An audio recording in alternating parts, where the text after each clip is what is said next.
Hey Myra, I heard you just launched your image consultancy firm. That's amazing. Congratulations. Thanks, Raha. It's been a dream of mine for a long time, and I'm thrilled it's finally come to life. That's incredible. How did you manage to fund it? Well, I had a plan. A few years ago, I invested in small cap funds. Small cap funds. What are they exactly? Small cap funds are mutual funds that invest in smaller companies, generally ranked 251st and beyond by market capitalization. These companies have growth potential, which could lead to risk-adjusted returns.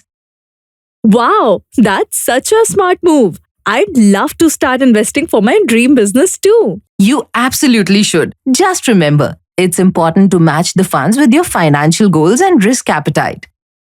On top of investment की हर जानकारी, progressive and focused है ये extraordinary. An investor education and awareness initiative of Nippon India Mutual Fund. Mutual fund investments are subject to market risks. Read all scheme-related documents carefully.